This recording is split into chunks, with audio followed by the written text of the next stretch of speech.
Well, again, hello everyone, and welcome to today's webinar, How DOE is Supporting Small Business to Strengthen Community Partnerships and Workforce Development. I'm Eric Ringel from the National Renewable Energy Laboratory. Before we get started, I'd like to cover a few housekeeping items so you know how to participate in the webinar today. You will be in listen-only mode during the webinar. You can select audio connection options to listen to your computer audio, or you can dial into your phone. For the best connection, we do recommend calling in through a phone line. You may submit questions for our panelists today using the Q&A panel. If you are in full screen view right now, click the question mark icon located in the floating toolbar at the lower right side of your screen. That will open the Q&A panel. If you're in split screen mode, that Q&A panel is already open and is located at the lower right side of your screen as well. To submit your question today, simply select all panelists in the Q&A drop-down menu, type in your question or comments, and press enter on your keyboard. It's as simple as that. You may send in those questions at any time during the presentations. We will collect these and, time permitting, address them during the Q&A session at the end. Now, if you have technical difficulties or need help during today's session, I want to direct your attention to the chat section. The chat section is different from the Q&A panel I just covered and appears as a comments bubble in your control panel. Your questions or comments in the chat section only come to me, so please be sure to use that Q&A panel for content questions for our panelists. We are recording this webinar. It will be posted on the Bioenergy Technologies Office website at a later date, along with these slides. Please see the URL provided on the screen here.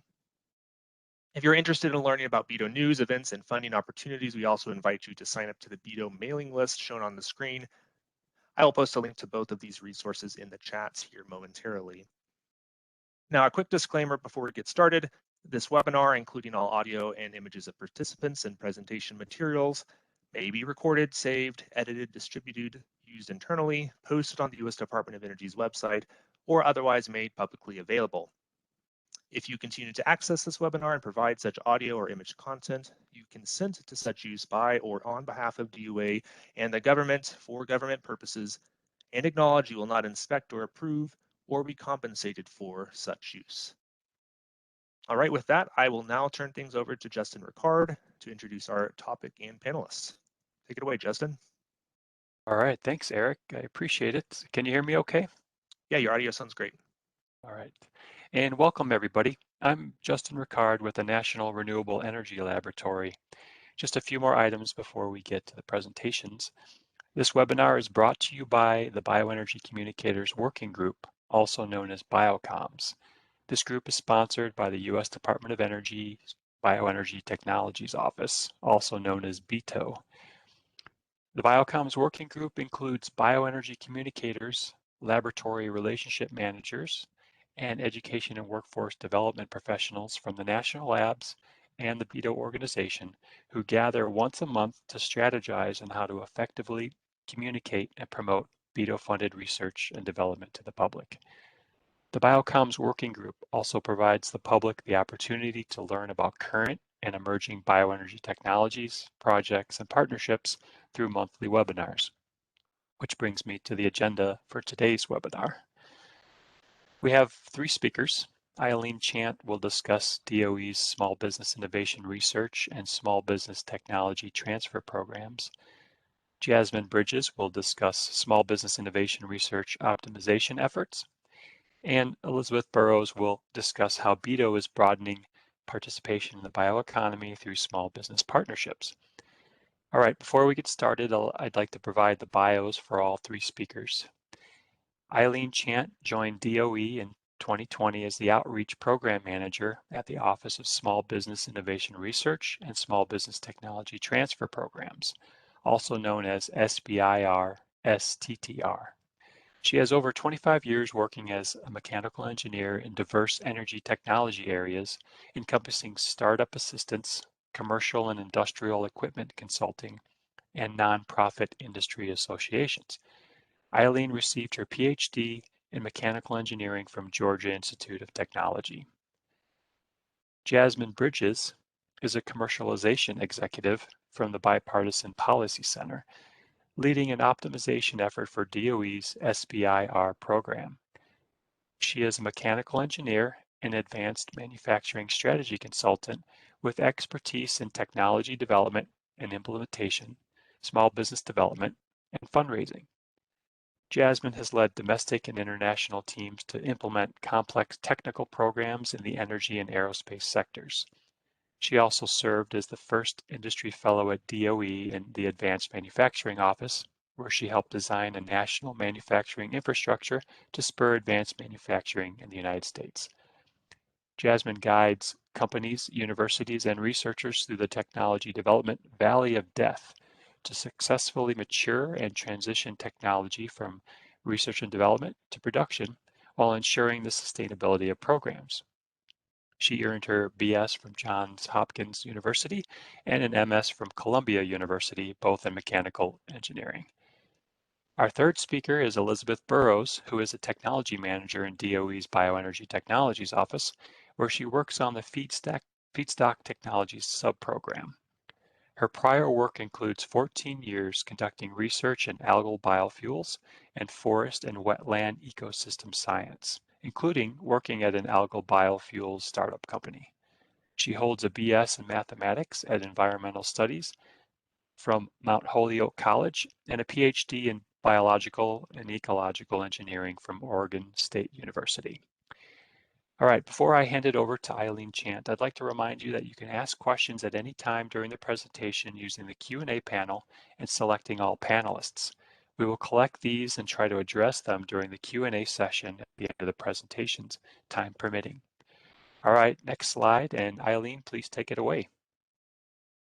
Hello, everybody. Can people hear me clearly? Eileen, you sound great. Okay, well, thank you everybody for attending this webinar. I'm happy to talk to you as the outreach manager of the SBIR STTR programs to tell you about the program, how you can find out if you're a good fit for the program, and also how you can get different kinds of application assistance if you're interested in applying for funding. Next slide. Okay, first of all, what is the federal SBIR STTR program? This is a very large fund. It's almost $4 billion at this point in time, an early stage, non-dilutive research and development fund for small businesses. Okay, this is a mechanism to fund really early stage, high risk ideas in the private sector. And these are early stage ideas that are really too early stage for other types of more conventional investment. So it's a very good space for the government to operate.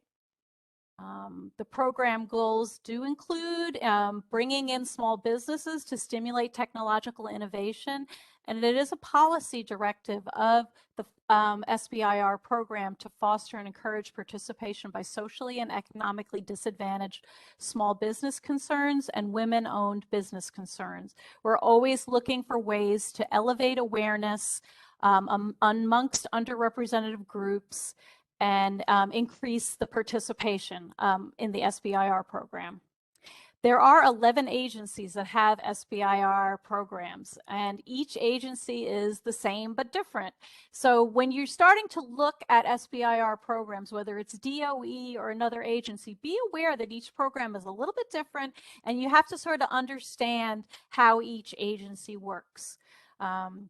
And you do have to be a small business, you do have to be a for-profit small business, and you do have, the business does have to be owned by one or more individuals who are citizens or permanent residents in the United States.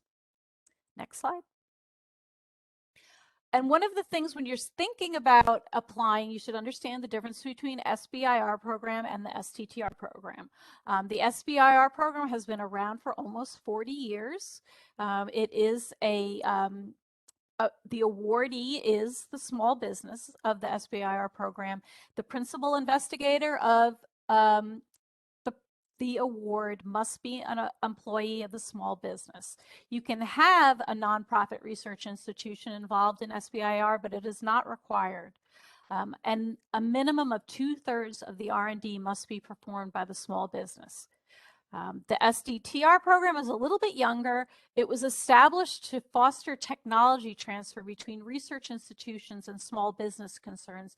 And the original idea about it was that there's a lot of technology that's sitting in research institutions and universities that's been discovered but has commercial potential. And this is a program to get small businesses to look for that technology, take it out of the university and turn it into something that is commercially viable, because it is a goal of the SBIR program to have positive commercial outcomes. So the STTR program requires a nonprofit research institution be a partner.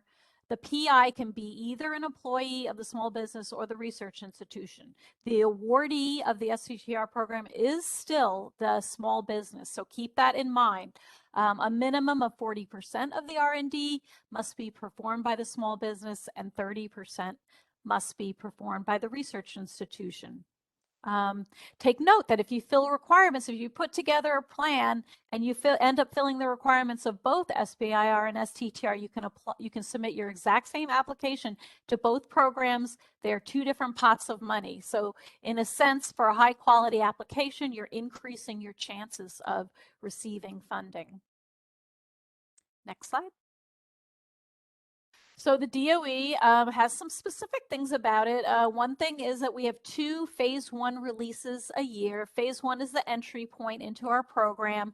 It is in July we release topics, in which case those applications are due in October. And in November we release topics, and those applications are due in February. Note November 8th, coming up just around the corner, we are releasing our phase 1 fiscal year 22 release 2 topics. This has 9 different program offices that release topics, as shown in the blue shape on this slide. A lot of these topics are more applied and more practical in a sense, although it is a mix of topics. So these are things that you probably associate with the Department of Energy: electricity, improving the grid, Office of Energy Efficiency and Renewable Energy, which Bito, who is hosting this webinar, is part of the EERE office. Ways to improve, make more efficient fossil energy, carbon management, carbon capture. The Office of Nuclear Energy is in this release as well too, as well as some fundamental fundamental topics such as high energy physics and advancing fusion energy science as well too. So this is the link to our funding opportunities page. I'm going to type that in later when I'm done with my talk. November 8th, go to our funding opportunities page, pull up the topics document, and see if there's something in there for you that matches your expertise. Next slide. So another distinctive thing about the Department of Energy is that we issue very specific topics. Some of the agencies are more broad in what they fund. They'll fund things that are just they think are a good idea and have commercial potential. We fund specific topics that are aligned with our mission.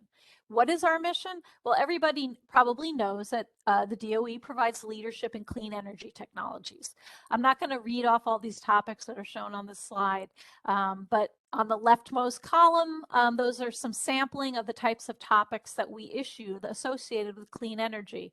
But did you know that the DOE also provides leadership in basic energy and engineering sciences as well too? So we fund some topics such as advanced instrumentation, components needed to improve accelerator technology, materials science, and ways in which to better study advanced materials, modeling and simulation, better ways of modeling the atmosphere, better ways of modeling the environment, and more. And finally, the third DOE mission is enhancement of nuclear security. So we do fund topics with in situ remediation, of remediating the DOE nuclear weapons waste sites around the country, and also technologies that will advance nuclear non-proliferation and nuclear monitoring around the globe. Next slide. How does our funding work? The phase 1 is the entry point into our program. That's the release that's coming out in November. We will be accepting phase 1 applications in February. We have the phase 1 program will last from 9 to 12 months in duration. The maximum award is $200,000 to $250,000. It is a feasibility evaluation. It is an idea that you have for a technology that aligns with DOE, but also has commercial potential. We issue about 350 to 400 awards per year.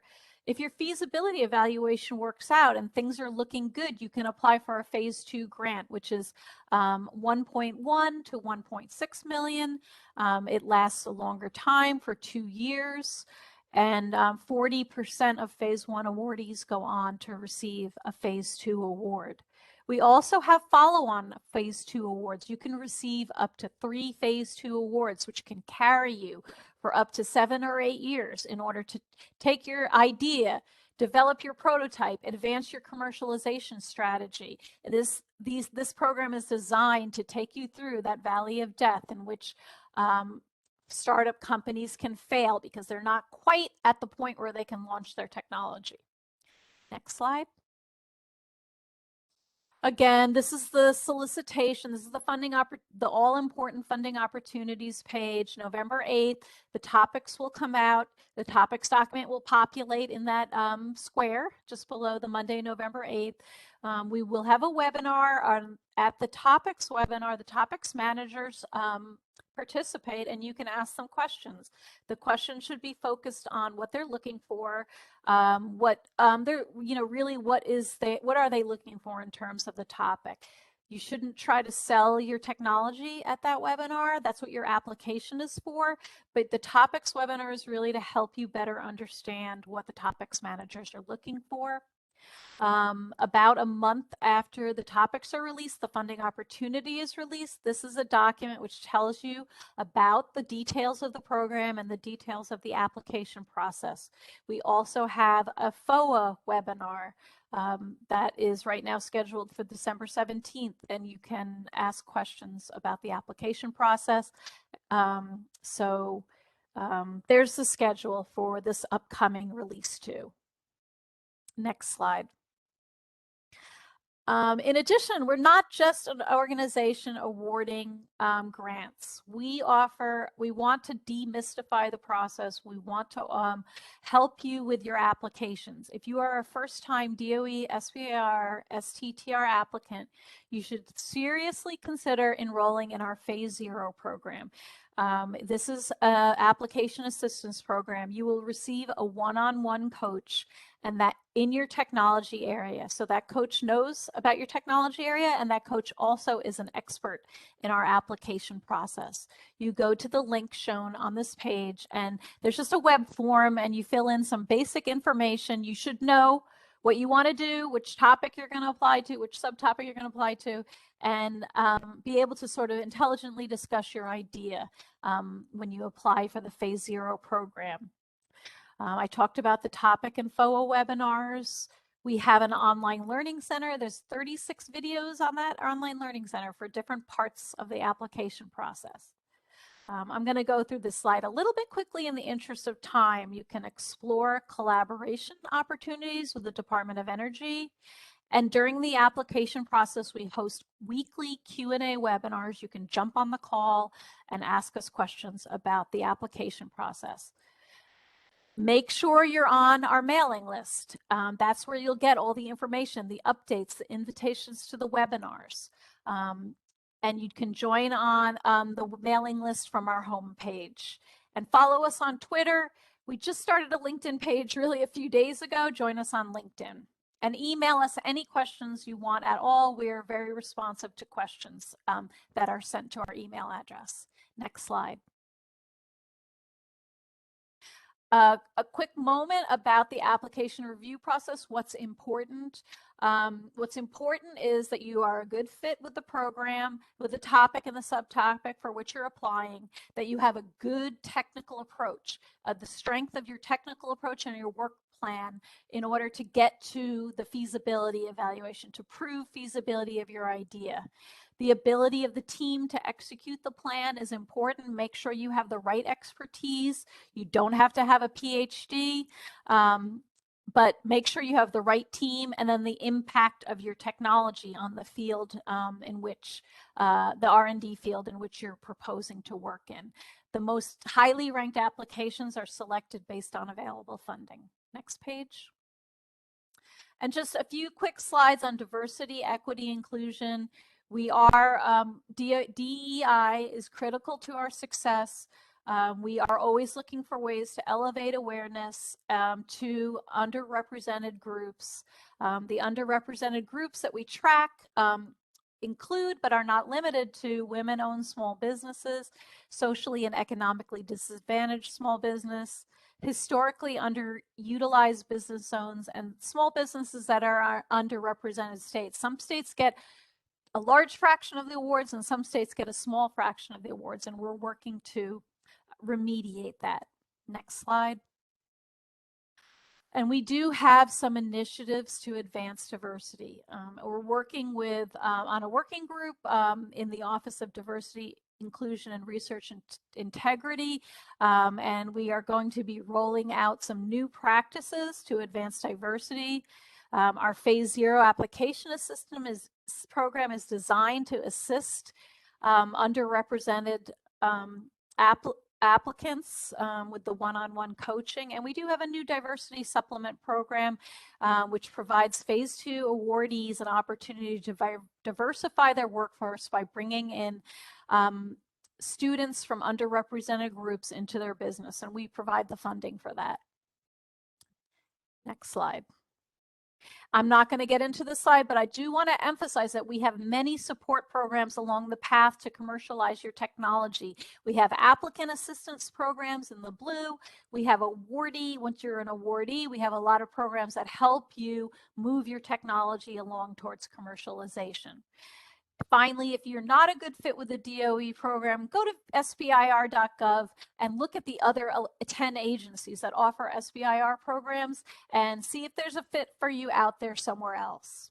Thank you for your time.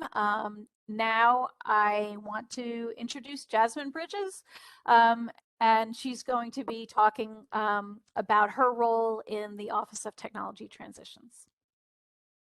Thanks, Eileen. This is Jasmine Bridges. Can everyone hear me okay? Yeah, your audio sounds great, Jasmine.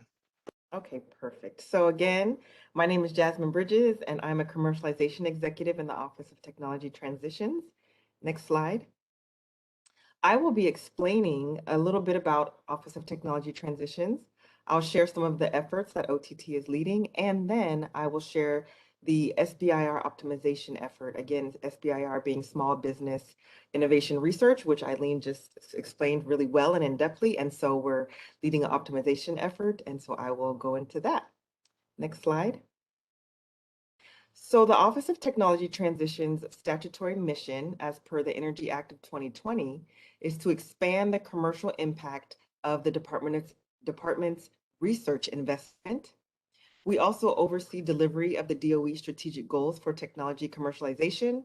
And then finally, we streamline information and access to the DOE national labs and sites. So overall, when you hear technology transitions and the Office of Technology Transitions, think commercialization. Our primary focus area is commercialization and helping to commercialize and lead commercialization efforts for the Department of Energy. Next slide, please. Some of the areas that we work in are the Energy I-Corps program, which many of you have probably heard of, particularly if you have been an SBIR awardee or if you've worked with NSF at all. And so I'll talk a bit about the Energy I-Corps program. And then also the Lab Partnering Service, which is a really wonderful resource to learn information about our labs and to actually ask lab personnel questions and to tap into the lab expertise. And then again, I'll go into the DOE optimization effort. And so those are some areas that we're actually working in. Next slide, please. So what is Energy I-Corps for SBIR and STTR? It is an amazing program that really helps to educate researchers on the entrepreneurial concepts and practices. As many of us are focused in research and development and are really technical people, Of course, when you're thinking about commercializing technology, there's a business and an entrepreneurship side that has to be worked on and developed. And so the I-Corps program focuses on those entrepreneurial and business concepts to enable the innovation to be better commercialized or commercialized at all. The format is that it's a training that includes interactive workshops and webinars, and it really focuses on customer discovery, which is specifically asking customers or asking potential customers about your technology. And so really getting that firsthand input from your customers so that you start to build that into the research and into the technology itself. So it focuses on customer discovery, identifying market segments, and crafting the value proposition. Again, all those areas are around entrepreneurship and the business side of the technology in terms of, for example, the market segments, knowing what market your technology would serve, and then your value proposition. How does this actually serve your market, and what's the value that this technology brings? Not only is it technically feasible, but will the market actually absorb, and will the market, is there a market for the technology? Who can apply? So phase 1 awardees are eligible to apply. There is no cost to the participants, and participants are selected based on their commitment statement on why I-Corps training will improve their commercialization efforts. And so please do read more about the I-Corps program. And of course, again, it's around commercialization. The Office of Technology Transitions supported the SBIR office with leading I-Corps and actually implementing I-Corps. Last year was the first cycle, and then this year we've actually started the second cycle. So I-Corps is a wonderful program if you are interested in SBIR and if you're an SBIR awardee, and it really, again, helps to ensure the commercialization and business topics are learned by the SBIR awardee. Next slide, please. Another thing, as I mentioned, that the OTT works on is the lab partnering service. So if you Google Department of Energy, Office of Technology Transitions, you will come to our webpage, which looks like this. So I want to just inform you of what the webpage looks like and help you navigate it. And so you'll see this intro page. Next slide, please. And if you scroll down, you'll see this lab partnering service tab. And then next slide. And if you click on that tab, you will come to the lab partnering service, okay? And of course it says discover, connect, partner. So you will discover more about the labs, you can connect with the labs, and then you can partner with the labs or learn about how to partner with the labs. And so these really are screenshots from the webpage just to familiarize you. If you want to go directly to the webpage is labpartnering.org. Next slide. And if you keep scrolling, you will see this link, ready to explore, visit OTT's lab partnering service, and then you click here and it will take you into the lab partnering service application. Next slide, please. And once you're in there, there is a lot to see. And so a few things I want to bring to your attention are Ask an Expert. So if you click Ask an Expert, it actually enables you to connect with lab experts in various industries and in various research areas so that you can tap into their expertise. Also, you can explore the variety of patents and intellectual property that is held by the labs. Next slide, please. And so this is what the lab partnering Ask an Expert page looks like. And so you'll see that there are several research topics. You can click directly on the researcher themselves. You can actually view by lab, or you can view by content type. So this is a wonderful resource to speak to and connect with actual lab personnel and lab experts. Next slide, please. And then this is the visual patent search. So again, you can search by various topics. You can search by energy, engineering. There are several topics you can actually put in the search what your topic area is. You can search by inventor. You can see that there are more than 35,000 inventors that are in the lab partnering service database. You can search by lab, by patent status, and then taxonomy or tag. So there are several different terms that you can use to search by. Next slide. Oh, I'm sorry. Can you go back one more slide? And so overall, I highly encourage you to go to the lab partnering service and definitely do some research, check it out, just get familiar with it, because there is truly an abundance of information on this website and in this application. Next slide. And now I'll speak about the SBIR optimization effort, which I'm leading. Next slide, please. So as Eileen mentioned, the SBIR program is a program for small businesses.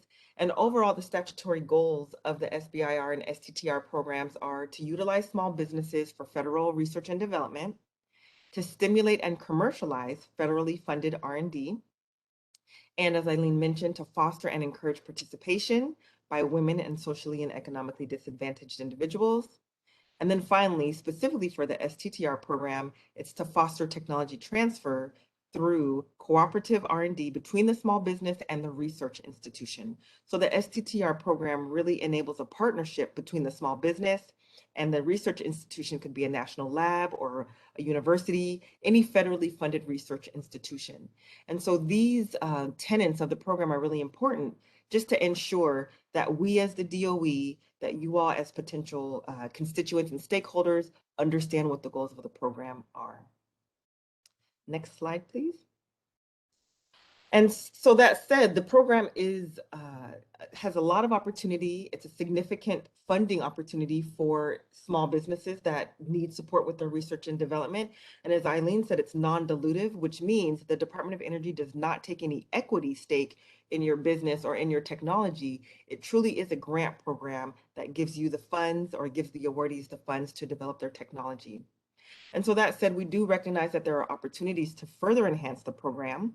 And as I'm leading this effort to identify those opportunities and develop a set of recommendations, I'm looking at all aspects of the program, including the program structure, operations, the stakeholder engagement and how we engage with stakeholders, technical assistance. For example, some of those things that Eileen said there's a commercialization assistance program. So we're looking at those things, diversity, equity, and inclusion, policy implications, because we realize that there are some things that are actually have policy, the policy has to change to enable the program to enhance or to be optimized. We're looking at metrics, funding, and commercialization. So overall, I'm really looking at all aspects of the program, just how to make the program better, how to ensure the program is actually meeting those statutory goals, which we spoke about on the previous slide, and how to ensure the program is serving the population it's supposed to serve. Next slide, please. So I've been speaking with a cross-section of stakeholders, including the program managers within the DOE, the small business community, including incubators and accelerators, those who are in the financing community, that would be like venture capitalists, those in the private sector who fund small businesses, policy leaders, reviewers, the national labs themselves, those who are in the diversity space, different contractors, again, those would be like the commercialization vendor that helps with commercialization to the awardees, and then also universities. So I've really had an opportunity to speak with quite a few stakeholders and get a cross-section of insight to help inform the recommendations. Next slide. And so through these conversations, through observation, data analysis, the stakeholder conversations, and research, and reading a lot of previous research that's been done in the program, some opportunities that we have identified are particularly in the areas of diversity and commercialization, and really enhancing those areas and ensuring that they meet the goals of the program for encouraging innovation to women and underrepresented people, and then also encouraging and furthering commercialization. So those are two key areas where we see opportunities for this program. Next slide. And some of the data that has helped to provide that insight is all of the SBIR data is actually public. And so I've done some analysis that shows, where the awards, particularly the funding, is being dispersed. And so typically the Department of Energy and most of the federal government looks at funds to women-owned businesses, to socially and economically disadvantaged businesses, and also to hub zones. So this analysis specifically focuses on women and socially and economically disadvantaged people. And what I've added is disaggregating some of this data so that we're not only looking at women, but we're actually showing socially and economically disadvantaged women and those who are not. And then within socially and economically disadvantaged, we're looking at men and women. And then this final column shows those who are not women who are not socially and economically disadvantaged. So just per this analysis and per this data, we can see that there's quite a bit of opportunity still on the diversity side and ensuring that the program is including diverse constituents. And so this next slide, Eileen will speak on. Hi, everybody. So I'll just quickly want to say that as I talked about in my presentation, that we are tracking certain underrepresented groups, which are the women-owned small businesses, the hub zone, the socially and economically disadvantaged, SED, and underrepresented state.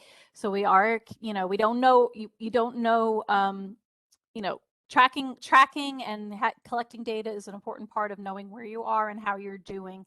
And this plot shows the award rate of these groups over time from 2013 through 2021. We do see that the numbers are improving over time. I have a regression line drawn through these curves because they're pretty, they're pretty bouncy. They go a little up and down. They wiggle around over time, but we do see that these numbers are improving slowly over time. We'd like to see them improve more quickly. We're going to be trying, we have a number of diversity initiatives that will hopefully accelerate these trends. And then there's always the idea that we need to set goals about where we want to be. For example, this last year, the women-owned awards were about 11% of all the awards. But these are women-owned small business entrepreneurs. We did try to do an analysis and say, well, what is the percentage of women-owned small businesses that are doing R&D in the DOE mission-focused areas? And we did use census data. We looked at the industries that are conducting R&D in the engineering sciences, the life sciences, and the physical sciences. And for women, that's about 17%. Women-owned small businesses in the industries that applies to the DOE SBIR STTR program.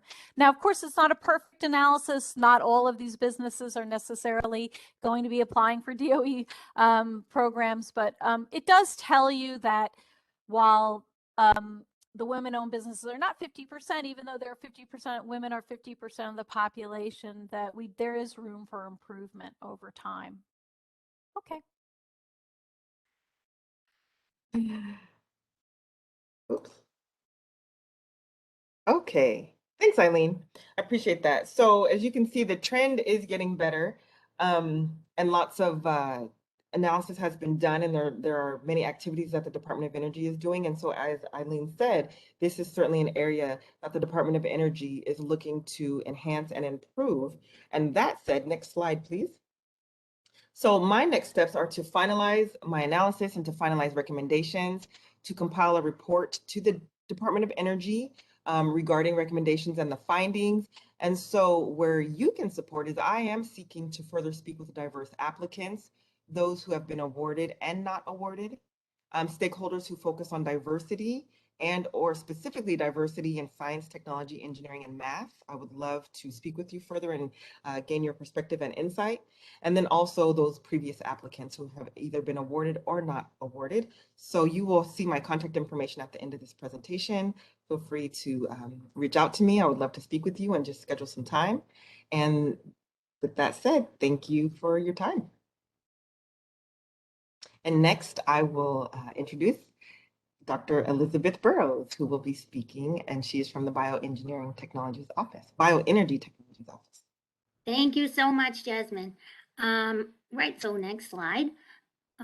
In light of the data you just saw from Eileen and Jasmine, I'm gonna talk to you about a pilot that a few members in the Bioenergy Office developed last year. And in light of the data you just saw, we wanted broadening participation to be core to the topic content. So 2 topics were developed. One is focused on community scale research with stakeholder engagement and meaningful benefits to the community at the core of the proposals. And the second topic was to solicit research-driven workforce development programs and tools where a company would partner with a bioenergy business and via the inclusive workforce development, improve the commercialization potential of the business partner. So the full topic descriptions are still available online. Eric can put it in the chat there if you want to read them in more depth, but next slide for now. So in addition to the core topic content being broadening participation, it was a focus throughout the process last year. So we worked with the communications team to amplify the topics beyond our normal stakeholder groups. And the topic manager who was in charge last year hosted a webinar, wrote a blog, and described in depth how to apply to these topics. After the proposals came in, we also focused strongly on getting a diverse reviewer pool. So, and we wanted diverse reviewers both on the technology and the community partnering and workforce development aspects of the proposals. Also, we treated the workforce development and community partnering aspects of the proposals as an R&D component of the project. And last, we set up a simple teaming mechanism so that organizations who may not have the resources to put in a full SBIR application themselves could have their names added to a partner list. And this list was used to create some really more unique teams last year. So in light of this wide amplification, we got an overwhelming number of absolutely incredible proposals, and it was harder than ever to narrow it down to just 7. Next slide. So we did end up funding 7 projects. 5 were in the community partnership topic, and 2 were in the workforce development. The teams were notified last May. They started in June, July this year. And as you can see here, the percentages are quite a lot higher than the numbers you saw from Eileen and Jasmine. Especially notable is the first-time awardees and first-time applicants because we did focus on getting the word out and trying to get really new applicants. So I wanted to highlight each of these 7 projects because they're so great and so unique. And so the PIs were kind enough to give me 1 slide, condense all their amazing work into 1 slide. So I'm just gonna go through 7 slides, 1 for each project. And the PIs are online, so they can chime in the chat and add any aspects that I forget to mention or don't have time to mention. And then at the end, they could be unmuted if you have specific questions about their technologies and you can hear the answers from them directly. But so I will move on to the first of the 7 projects. This company is 525 Solutions. They are based in Alabama, and they're focused on using shrimp shell waste to create biofuels and bioproducts. So they extract the chitin, and then they can convert this to a variety of products, including renewable plastics. And for their community engagement piece, they are developing a huge community of stakeholders partnership. They're contacting and interfacing with the local fishing community, who is core to this, to get the feedstock, and also the seafood processing businesses, nonprofit organizations, high schools, community colleges. So they have a real goal of revitalizing the economically depressed areas in Alabama and elevating underrepresented groups in Alabama. So it's a really nice project there. So next slide, moving all the way out to California. Hexas is a company that has developed a proprietary energy crop called Xenograss, and they're working with the California State University Chico, both to develop a feasibility plan and to determine the most valuable products that can be ultimately made from this Xenograss crop. So the feasibility plan is going to look at ecosystem services, carbon capture, as well as the revenues that can be generated for the local farmers.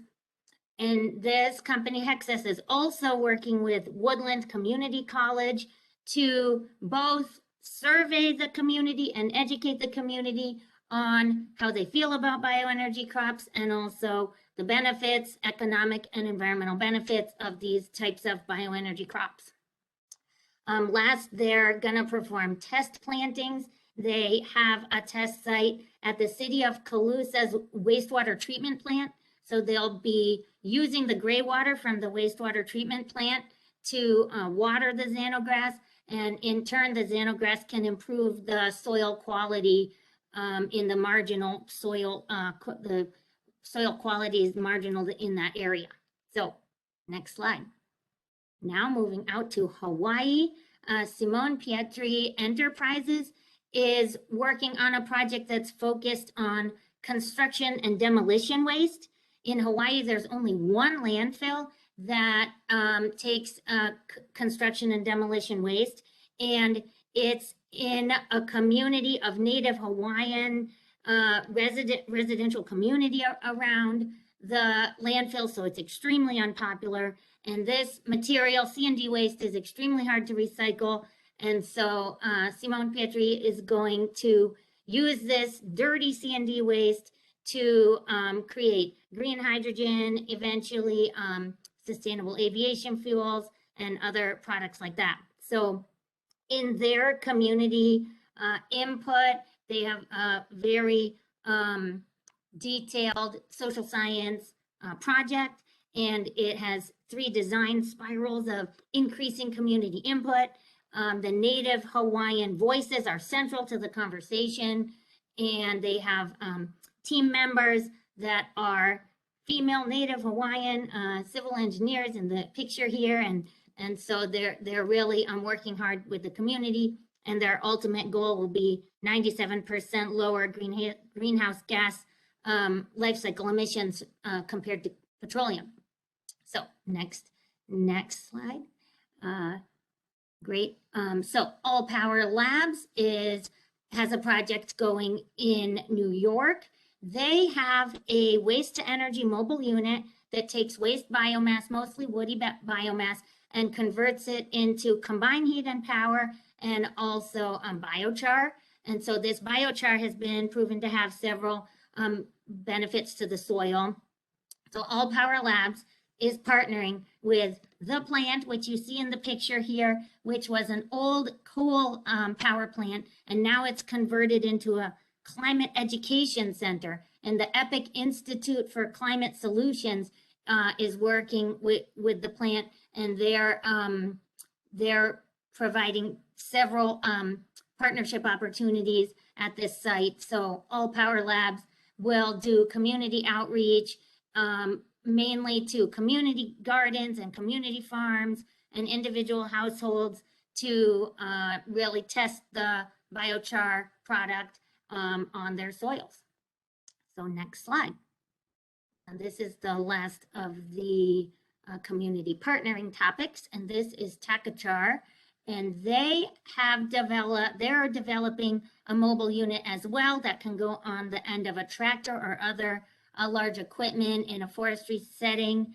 And they are going to develop this more densified, more homogenized feedstock dispersed, so it's right in the field or in the forest, and they can use several different kinds of biomass, and then it reduces the logistics costs 30 to 70% when transporting it to the offtake markets like the biorefinery or other places.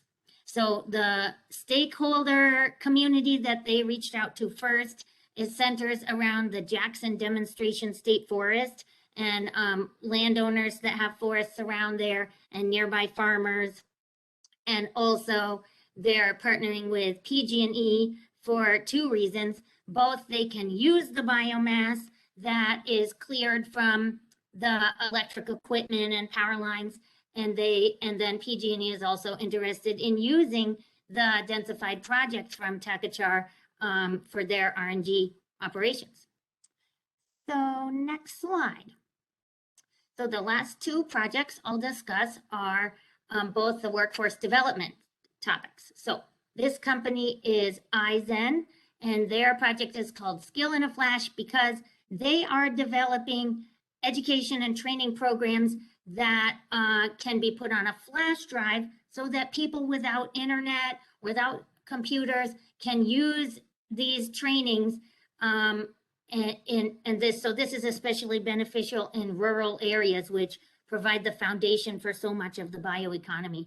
So it's really a great idea to have this training package right on a thumb drive. And so they are going to develop e-learning certification programs, and they're working with the bioeconomy to find the job roles that the industry needs most, and they're going to develop these training materials directed toward those kinds of jobs. And so providing this affordable access to training really increases diversity and inclusion in the bioeconomy and overall. So next slide. This is the last, but very not least project from Pathways United. They are solving a huge problem with their very sophisticated experiential workforce platform. They're focused really on enhancing opportunities for people of color and minorities, women, and rural and impoverished communities. And so they right now, Dr. Prince and her team are working to develop this very advanced curricula, and also reaching out to many different bioenergy companies. They have several partners listed that they'll work with to develop a really focused and great learning tool. So with that, that is my final slide, and we have some time to answer questions, and I will turn it back to Justin to field the questions. And thank you so much for in the chat. Hexas is headquartered in Washington, but this project is taking place in California. But yes, thank you. All right, thanks. Thank you, Liz. I appreciate it. And thanks to all three of you for some great presentations. For the audience, I'd like to point you to the chat section where there are links to good resources on these topics. Those links are also interspersed throughout this deck as well. All right, let's get right to the audience questions. We've got a few minutes left. So I think on slide 8, Eric, if you could jump there real quick, in the STTR column, the question was, does the minimum 40% of R&D performed by small business mean the amount of work or amount of funding? That one is for me. So it is funding. And one thing that's really important is if you go to our applicant resources page, and then you go to the page that is about, let me just, preparing a phase 1 grant application. There's a spreadsheet you can download. It tells you exactly how to calculate. So the research institution must perform at least 30%, and the business must perform at least 40% of the funding. And we do have a level of effort worksheet so that you can confirm that you're compliant with those requirements. All right, thank you. How about, and anybody can, any of the three panelists can jump in here. What are the best practices and pitfalls of the application process? Do you want me to take that one? Sure. Okay. First of all is that you must read the funding opportunity announcement. Unfortunately, it's 80 pages, but you do need to ask yourself the question, do I have time over the next 3 months to devote in excess of 100 hours towards this application. It is a lengthy process. If you can divide it up between people, you do have 3 months, but get to know the funding opportunity announcement so that you understand all the requirements and you don't spend a lot of time and then make some kind of mistake. Make sure that you submit all the correct information. Get involved, jump on our Q&A webinars, get to know the process, okay? Make sure that make sure you understand the topic and the subtopic and that your technology is a good fit with the subtopic. And so those are kind of the main things. That kind of covers everything. That the mistakes that people make is get to know the FOA, make sure you're a good fit, and get involved and listen to all our webinars, because then it's gonna help demystify the process. All right. And I would just chime in one little thing that just emphasizes what Eileen says. Just use the exact wording that you see. Once you read the long document, the descriptions of the project that you'll apply to we try to keep them pretty short. But if you look at that and just use the same wording, the same units, the same metrics that are in there, it will make your topic look that much better of a fit right to the reviewers and the program managers that are reviewing so many applications. Thank you, Elizabeth, for that. Yes, so get to know the topic. Read the topic, read the subtopic, read all the references in the topic and the subtopic. Get to know you're expected to be an expert, understand the state of the art of the technology and what you're proposing and why it's better than what's out there. So you should know what's out there, what type of competitive technologies are out there. All right. Thank you. How about this one's kind of nice. Do you have any favorite success stories you can share? In particular, if you have a DEI business that benefited from SBIR, STTR support. Well, Liz shared 7 projects. We have a project for a company that's in California. The name of the company is 12. It was started by 3 graduate students. It is an SED-owned business. It was started about 5 or 6 years ago. They have received a number of phase 1 and phase 2 grants. It's a very cool technology. They have developed a new catalyst technology. They use renewable electricity and their PEM polymer electrolyte membrane. And they take water and they take an exhaust stream of carbon dioxide and they produce high value chemicals from their process. So it's a carbon sequestration technology that's producing chemicals that right now petroleum products are used for. And they have had a lot of success with funding. They've recently received about $57 million in funding from a variety of private investors. And you can go to our website. We have phase 3 success stories. Phase 3 refers to people who are now outside of the SBIR world and are becoming commercially successful. And you can read all about the success stories. Awesome. And that would be with the website on the left there, right? Yes, you go to our homepage and right on our homepage on the left panel is phase 3 success stories. Okay, perfect. Yeah. You did just see my 7 favorite success stories. But also, if there are folks on the line that have success stories, please let us know because we love to highlight them as well.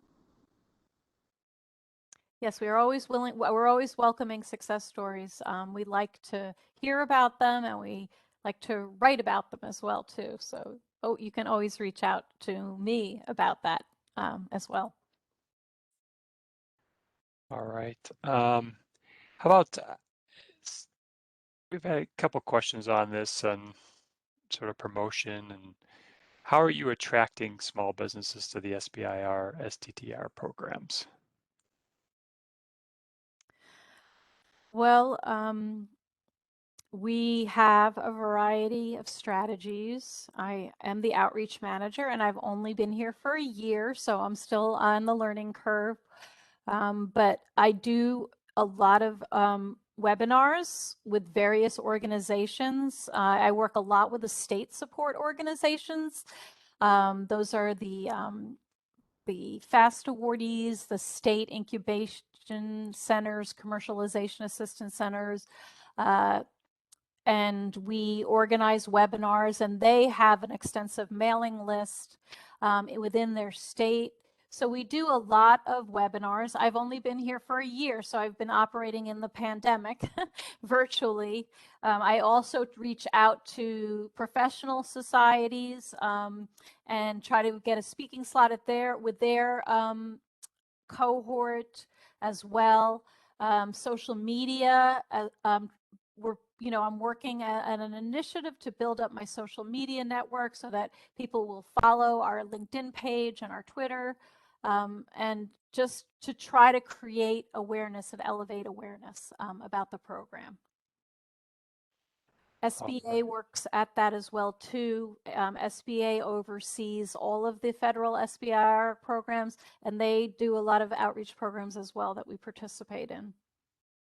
SBA Small Business? Small Business Association, and they run the site sbir.gov, which I mentioned during my talk, and you can go there and look at all 11 agencies, Department of Education, Department of Homeland Security, Department of Defense, NIH, NSF, and find out if maybe you're a better fit with those programs.